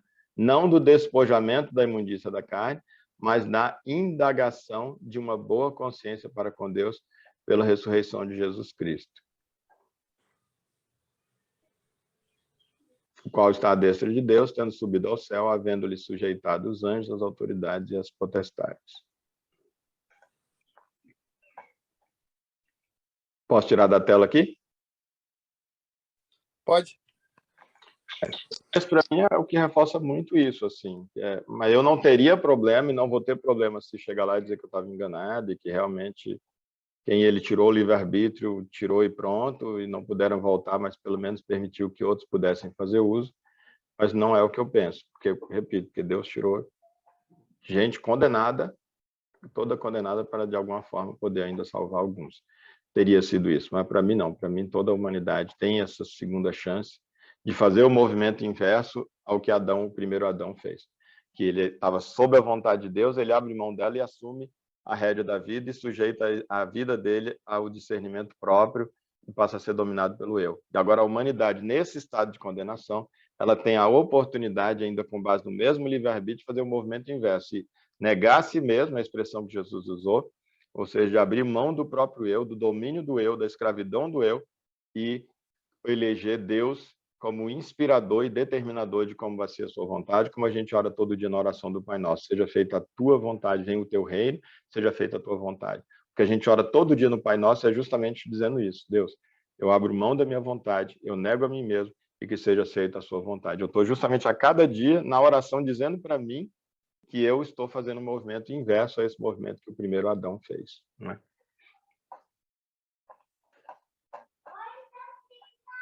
Certo? Certo.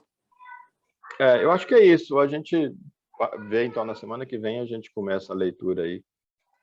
Realmente passa por ela, mas eu acho que foi bastante enriquecedor. Acho muito importante isso que você trouxe para a gente. Como falei, a nossa fé é uma fé que Paulo diz que é uma fé racional. Ele diz, inclusive, que a gente tem que estar preparado para apresentar as razões da nossa fé. Da importância de momentos como esse, em que a gente vem semana após semana aqui, mês após mês, ano após ano, estudando a Bíblia, porque ela é que dá para a gente a possibilidade de, uma vez questionado, a gente apresentar as razões da fé. Não questionado por aquele que só quer questionar, mas questionado por alguém com sinceridade, que está ali interessado em saber qual é a lógica. Olha, desculpa, eu não vejo sentido nisso. E a gente, então, está preparado para alguém que com sinceridade queira. Não é aquele debate vazio, oco, né? Que não leva a lugar nenhum, mas alguém que realmente esteja interessado em saber as razões e diz, olha, eu sou uma pessoa inteligente, não consigo ver razão e lógica na fé que você professa. Você teria disponibilidade de compartilhar isso comigo? E a pessoa, então, poderia fazer os questionamentos e a gente fazer. Mas, para isso, a gente tem que se permitir questionar ou se permitir ouvir questionamentos de outros, para daí a gente ir, então, construindo isso na razão da gente. Mas a nossa lógica, esse é o nosso limite. Ela nunca vai alcançar nada, porque se ela alcançasse tudo de Deus, nós seríamos deuses. Se nossa mente alcançasse toda a mente de Deus, então a nossa mente seria, no mínimo, do tamanho da de Deus, e, portanto, seríamos, no mínimo, codeuses. E não teríamos como ser fruto da criação de Deus, porque o Criador nunca vai conseguir colocar absolutamente tudo de si na criação. Um mínimo vai ter que faltar, porque ele teria que se esvaziar completamente de si para colocar tudo. Então, é óbvio que a gente não poderia alcançar a mente de Deus. É natural que seja inferior à mente de Deus e, portanto, nosso senso de justiça seja inferior ao senso de justiça de Deus. O nosso grau de compreensão seja inferior ao de Deus. Mas até onde a gente pode ir, a gente deve ir, somos instigados aí, porque a nossa fé é racional. Mas quando viu que não dá para ir mais, a nossa razão não alcança, e deu um nó aqui e outro nó ali, aí sim é hora de descansar e dizer, Deus, aqui eu, pelo menos por enquanto, paro, se tiver alguma coisa, se eu puder me revelar depois, mas eu vou descansar aqui, agora sim, na parte da fé, que ela excede a razão, e eu vou pedir que o teu Espírito Santo me dê essa tranquilidade, para eu não ficar aqui brigando comigo mesmo com uma coisa que a minha mente não vai alcançar. Porque se pelo menos eu estivesse deixando de abraçar a fé cristã, por causa, a fé do que está narrado na Bíblia, por causa de uma outra mais lógica, aí paciência. Agora eu abandono por outra menos lógica, ela pode até ter uma lógica imediata maior do que a minha, mas aí você tem que sair questionando essa outra lógica mais ampliada, até chegar na origem dela, e aí essa origem dela vai ter um entrave, um bloqueio irracional muito maior do que aquele no qual eu me deparei. E aí não é razoável eu abandonar a fé do que a Bíblia nos traz em nome de uma outra coisa que, quando a gente realmente vai ver com sinceridade, seja aquele ponto, ou seja, os antecedentes daquele ponto, a irracionalidade seria muito maior, né? Ou para abraçar o nada, não vejo também sentido. Entendeu? Não é racional. Em nome da racionalidade, eu abraçar o absolutamente nada, seria só em nome do fato de que a minha razão não alcança tudo. É um pouco a ideia do próprio agnosticismo, né? A tendência dele é por isso. Como você não vai alcançar a resposta completa e de fato não tem, aí você acaba dizendo, não é nem que eu nem nego e nem concordo, eu só não acredito em nada e estou abrindo mão aí, porque como não tem explicação aí completa para minha cabeça, mas não me sou inteligente e racional isso, embora soe como inteligente e racional, Eu não acho. Eu acho que é melhor trilhar um caminho, pelo menos até onde a razão alcança, do que não trilhar caminho nenhum e ficar solto no espaço.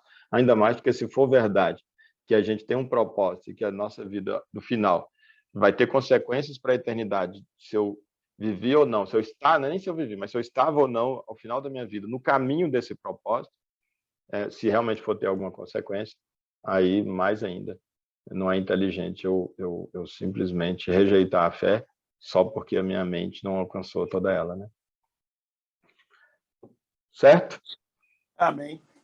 Então, vamos tomar a Santa Ceia. Quem tiver aí os elementos aí, a gente começou, não sei se na época que você veio a gente estava participando, Pedro, ou Luiz, a gente tem todo domingo, a gente está, assim como Jesus ensinou, a gente está tomando os elementos aí. Tem vezes que a gente esquece, aí toma ao invés do vinho, pega uma água ali e tal. Mas Jesus ensinou a gente a lembrar desse movimento todo que ele fez, esse sacrifício, tudo isso que ele ilustra no pão e no cálice. E ele justamente dizendo que o pão representaria o corpo dele, que foi moído, que foi esmagado no lugar do nosso, que merecia ser moído e esmagado, e o sangue dele foi derramado, representando aí a vida dele toda, esvaída, quando a nossa que merecia ter ido. Então, ele elege esses dois elementos, você vai ver que a Igreja Católica e a Igreja Evangélica, então, usam eles com aplicações um pouco diferentes, mas com essa mesma... Aliás, não é aplicação, mas com pressupostos diferentes ali, teológicos, mas sempre tomando isso como referencial, esses dois símbolos. E a gente, então, está sempre procurando tomar, nesse momento final, comer o pão e tomar o cálice ali, ou a água. Aqui a gente nem tem usado ali com aquele critério de ser batizado nas águas, porque, como a gente vai ver ao final, eu tenho um certo conceito um pouco diferente sobre o significado e o sentido do batismo nas águas. Mas é a ideia, então, quem toma ou não, come do pão e toma desse cálice, é a partir do que, se eu tenho a consciência ou não de que eu estou participando desse corpo, se eu estou participando eu faço parte dessa parcela da humanidade que decidiu renunciar o eu, que decidiu renunciar o próprio achismo, decidiu renunciar, nas palavras de Jesus, o si mesmo, e seguir Jesus. E andar passo a passo, dia a dia, tomar esse mesmo caminho de Jesus, que é um caminho de renúncia, não em prol, em benefício, ou em prol dessa coletividade, mas mais até do que a coletividade, mas em benefício do corpo, né? Mais do que em benefício do outro e mais do que em benefício da coletividade, em benefício ou em prol do corpo. E só quem pode dizer o que é bom para o corpo não é o outro e não sou eu, é a cabeça do corpo, que é Cristo. Então, quem come esse pão e toma esse cálice está dizendo que, assim como Jesus abriu mão da própria vida pela humanidade, nós também abrimos mão da nossa própria vida, da nossa existência, do controle da nossa vida, para nos sujeitarmos à vontade de Deus no nosso dia a dia aí, nas nossas relações com as pessoas, nas nossas relações com os bens da vida, de maneira que aquilo que Jesus projetou para a humanidade, aquela harmonia que ele projetou para a humanidade, possa minimamente começar a existir na minha vida, dentro de mim com essa paz, dentro da minha casa, de repente eu com a minha vizinhança, na medida do possível, já que nem todos vão estar compartilhando desse modo de viver, mas na medida em que for possível, igual tem um versículo que diz, o quanto depender de vós, ou o quanto for possível para vocês, tem de paz com todas as pessoas. Então, claro que a paz aqui não vai ser absoluta, vai ter situações que não vai depender da gente, mas naquilo que depender da gente negar a própria vontade, o ego, e de dar vazão ao amor de Deus em nós e através de nós, que assim vai ser a vida da gente. Então, esse é o sentido que a gente toma a Santa Ceia, e quem tiver, e a partir do momento, ou enquanto tiver, com essa decisão, então é convidado a também participar desses elementos, porque essa é a consciência do corpo, é a consciência do negar a si mesmo, é a consciência da morte em prol do corpo, em prol desse segmento da humanidade que fez essa opção, né? Consciente ou em maior ou menor consciência. Viu, Luiz? E aí eu vou colocar de novo a música tocando aqui, e aqueles de vocês que tiverem a tranquilidade com relação a isso, peguem então um pão aí, e um suco de uva, um vinho, se não tiver uma água mesmo aí, e para a gente poder participar nisso. Você ia falar alguma coisa, Luiz? Só se você poderia discorrer um pouquinho mais sobre essa renúncia, dar mais algum elemento, não sei. Pois é, eu poderia e não poderia, porque eu poderia dar, por exemplo, exemplos, mas que essa renúncia está para muito além disso, porque a gente corre o risco de pautar no exemplo e a gente criar um estereótipo de alguém que de fato faz parte dessa nova comunidade, mas que de fato não é. É questão de inspiração, eu estou pautando a minha vida no meu egoísmo, no meu próprio bem-estar, na minha própria vontade, ou estou pautando a minha vida na inspiração que eu acredito estar recebendo de Deus, que seja o que é o correto eu fazer nesse contexto da relação que eu estou vivendo nesse momento, que a decisão minha vai influenciar.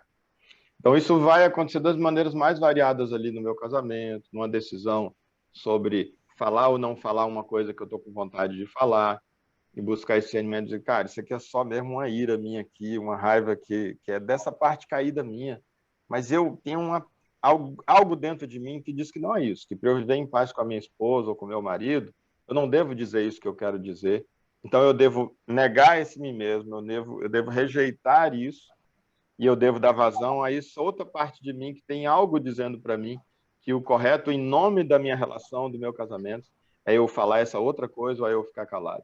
Né? A relação com o filho é a mesma coisa. Às vezes, uma oportunidade que eu tenha, de repente, no meu trabalho, por exemplo, e tenho uma oportunidade de me dar bem numa situação lá, mas que tem algo dentro de mim que diz assim, cara, isso não está certo fazer.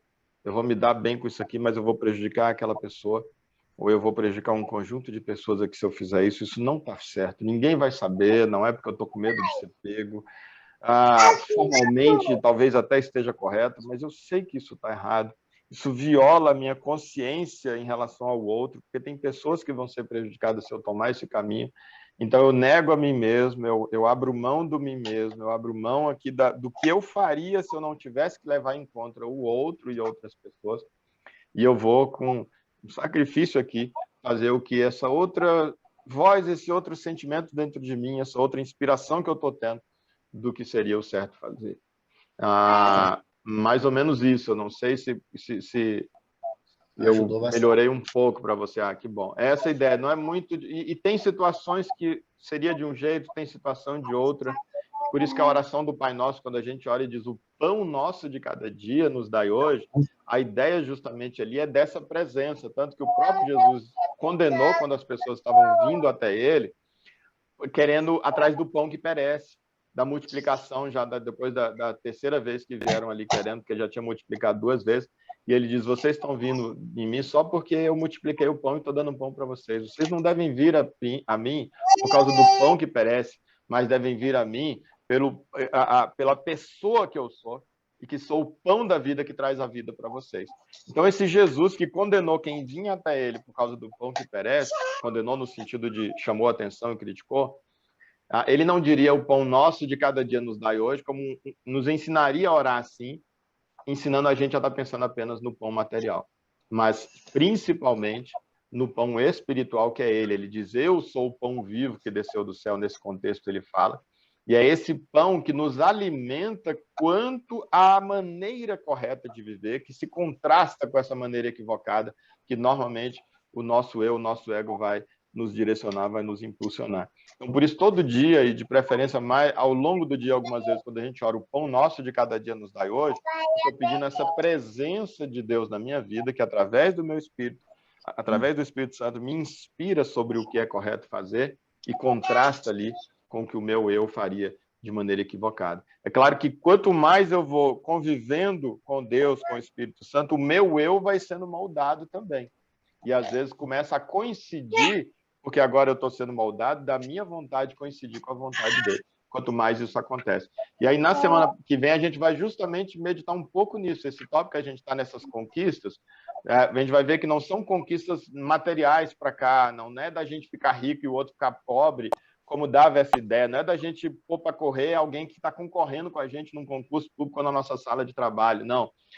Agora são áreas, cada um dentro de si, nas mais variadas áreas da vida, está enfrentando essa luta do bem com o mal, essa luta do eu, da inspiração de Deus, e o que você vai fazer, o que você está pondo para correr nas mais variadas áreas da vida, essa é que a gente vai ver a aplicação de Deus sobre esses territórios que devem ser alcançados aqui dentro da gente, nessa comparação ali com a sombra que Israel vinha conquistando ali contra os inimigos deles. Entendeu? Eu entendi então, bem. é essa a ideia. Obrigado, que bom. Entendi bem. E eu entendi que é uma busca, né? E eu imagino que na Bíblia deva ter alguns exemplos que a pessoa, tipo assim, conseguiu fazer essa renúncia de uma hora para outra, mas deve ter exemplos de pessoas que levou a vida inteira, né? Sim, a que me vem à cabeça é de que todos, na verdade, levaram a vida inteira e chegaram no final e ainda não estava completo. Não lembro de ninguém realmente que foi absoluto da noite para outra. Os melhores que a Bíblia apresenta, todos eles, a gente até estava comentando semana passada, cometeram deslizes e a Bíblia colocou esses deslizes lá, né? Mesmo com inspiração muito grande. Mas justamente o que você falou, não sei qual a expressão que você usou, é um propósito, né? A primeira expressão que você usou, uma desse. Como? Busca.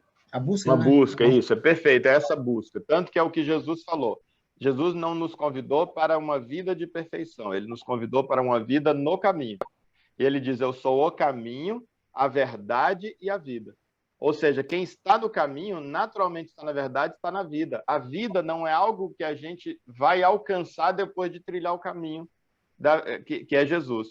Mas, na verdade, a vida já é algo que a gente já tem pelo só fato de estar no caminho, porque o mesmo que é o caminho é a vida. Essa é a grande beleza do Evangelho. Então, não depende nem do tanto que eu trilhei e do tanto que eu consegui. O que importa é eu não abrir mão de estar no caminho, que é esse lugar de busca, como você definiu muito bem. É esse lugar de decisão de dizer, eu nego a mim mesmo. Por isso, Jesus diz que é todo dia. Ele diz, quem quiser vir após mim, negue-se a si mesmo, dia a dia, tome a sua cruz e siga-me. É um caminho de busca diária, expressão que você usou, de decisão diária e de renúncia diária mesmo. Eu questionei porque quando você falou, você foi falando, e eu estava me sentindo muito, como é que eu vou dizer assim, incapaz de fazer isso, entendeu? Sim, sim. É o mesmo sentimento que eu tenho hoje. Pois é, porque... Foi tanto tempo trilhando e tentando, é o mesmo sentimento que eu tenho hoje. Se a gente vai pensar por esse lado. Mas aí, quando a gente foca que, na verdade, como você diz, não é o que eu consegui fazer ou não até aqui. Não é a qualidade da minha vida no que diz respeito ao que as pessoas possam me ver. Eu poderia dizer, caramba, o Luiz está aqui me vendo, ele me conhece fora daqui, e ele vai dizer, o Emer é o maior hipócrita porque está tomando isso aí, eu conheço bem a vida dele. Quer dizer, não, mas ele está dizendo que ele está nessa busca, não abre mão dessa busca e do caminho. Isso é que me deixa, essa graça que me deixa confortável para tomar a Santa Ceia diante de pessoas que me conhecem, a Inesita me conhece, o Pedro conhecem minhas falhas, e a Cirleide conhece minhas falhas. Dentre elas, a Cirleide está 2 dias com a mensagem lá esperando, não, 1 dia. Ontem ela mandou uma mensagem, eu não respondi até hoje, e diz assim, o Emer, então, assim, apesar das minhas falhas, eu sei que eu posso tomar diante de vocês isso, porque não diz do que eu sou, mas diz da busca na qual eu estou e da decisão inarredável minha, de renunciar ao meu ego, o meu eu, e assumir esse lugar onde Deus controla a minha vida, em que o reino é o reino dele, não o meu, e a vontade que deve prevalecer é a vontade dele, não a minha. Agora então é nesse sentido aí o convite. Não, e eu vou agora colocar um pouco o meu pensamento com relação a isso, que eu acho que é uma coisa até que deve afastar algumas pessoas que não estão nessa busca diária, como eu mesmo não estou, assumo.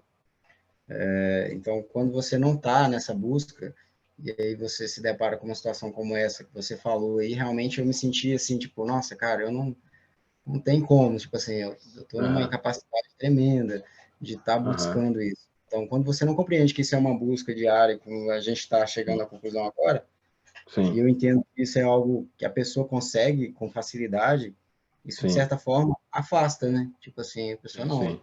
Sim. Eu acho que deve acontecer com várias pessoas. Eu pensei agora aqui que deve acontecer com gente que não está nessa busca, que às vezes procura, mas, de certa forma, quando lida com isso e vê a incapacidade, ele se afasta de novo. Sim, então, verdade. Eu achei importante eu questionar isso e a sua explicação foi muito boa, me ajudou muito. Sim, que bom. Que bom. Então, esse é o desafio, e é o desafio nosso diário, e o lembrete de osso diário uns para os outros. Quando alguém estiver querendo sair fora e dizer, eu não dou conta mesmo, é um lembrar do outro. Ei, relaxa, cara, desde quando tem a ver com o que você dá conta ou não, tem a ver com que você não abrir mão da busca, só isso. E a gente lembrar um ao outro mesmo disso. É não abrir mão de estar no caminho, ou de, se tiver saído do caminho, de voltar para o caminho, né? Que é Jesus, e é esse lugar de renúncia. Então, eu vou colocar a música aqui, e aqueles de nós que tomam essa decisão podem ficar à vontade para, durante a música, comer um pão e tomar o cálice, o suco de uva, o vinho ou a água, se não tiver um outro suco. Mas com essa consciência de dizer, eu estou comendo isso aqui, não é dizer para Deus nem para ninguém, é dizer para mim. Eu estou dizendo para mim que essa é a maneira que eu decidi viver minha vida, essa vida de busca dessa outra pessoa, de desenvolver esse outro eu, que luta dentro de mim e que está em conflito comigo, né? Então, eu vou projetar a música aqui e a gente participa desse momento. Então, assim, você não tem... no momento, ao longo da música, quando você achar que está com essa consciência, quem for fazer, que faça tomando, então, esse... coma e beba, tá bom?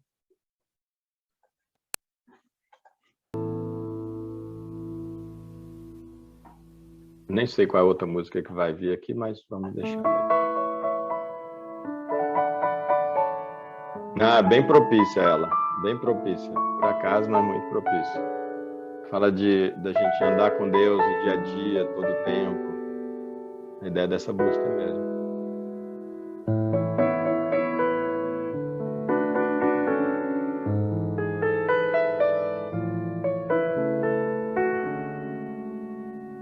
A música fala justamente sobre não abrir mão da presença, Luiz. É linda. Amém. Bênção demais. Tudo a ver a letra dessa música aí com justamente o que a gente tinha acabado de dizer e a ideia da meditação da ceia, né? É essa da presença. Justamente a questão é não abrir mão da presença. E veja que ele diz lá, no final ele diz, Pai, perdoa os meus erros. Então, esse negócio da presença não tem a ver com não errar, mas com o fato de reconhecer que erra, pedir a Deus que perdoa, e contar que essa presença dele, essa misericórdia da presença dele, vai ajudando a gente a ir diminuindo cada vez mais esses erros, que cada vez mais a gente erra com menos intensidade, e cada vez mais a gente saia mais rápido do erro. Para mim, esse é o referencial que eu tenho, se eu estou ou não caminhando, se eu de fato estou no caminho. É que Deus me dá a consciência de um erro meu.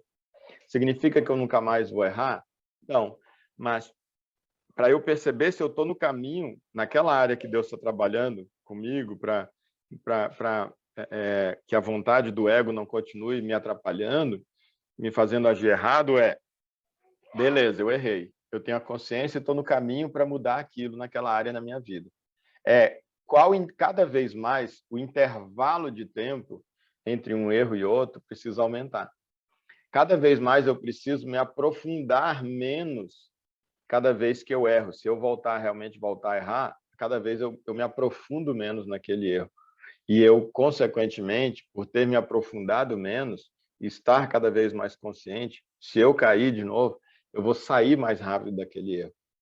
Essa é um parâmetro para a gente saber se o fato de ter errado, se mostra que a gente não está no caminho, ou se a gente pode estar no caminho. Se a gente continua errando do mesmo jeito, ou se pelo menos a gente está percebendo que as coisas estão diferentes. Você pode perceber que na oração do Pai Nosso, quando Jesus ensina a orar, ele diz, o pão nosso de cada dia nos dai hoje. Ora, se ele diz para orar, o pão nosso de cada dia nos dai hoje, ele está dizendo que é para orar a oração do Pai Nosso todo dia. Hoje, a cada dia, provisão a gente precisa a cada dia. E ele, nessa mesma oração que ele está ensinando a orar todo dia, ele diz para a gente orar dizendo, perdoa as minhas ofensas, as nossas ofensas, como nós temos perdoado a quem nos tem ofendido.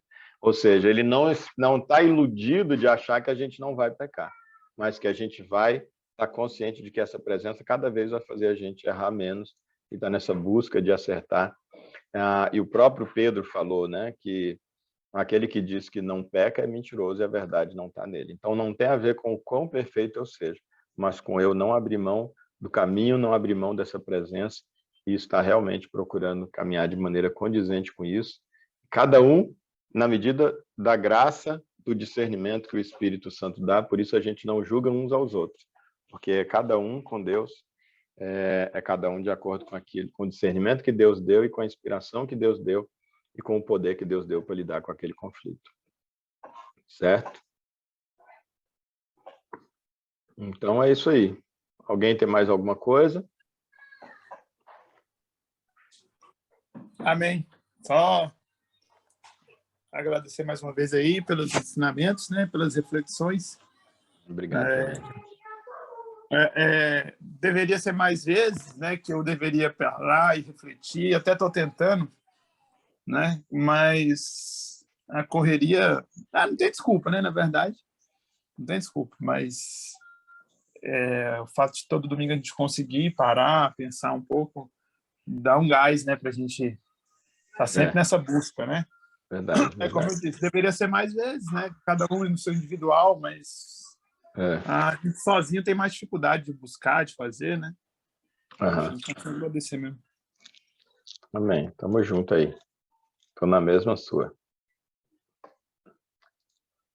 Então tá, gente. Deus abençoe, então, e até o próximo domingo. Bom dia. Depois eu gravo e subo aí. Bom dia, Sirleide. Deus abençoe. Amém, amém. Valeu, Inesita. Valeu, Luiz. Valeu, Pedro. Com Deus. Tchau, obrigado. Valeu. Tchau, com Deus.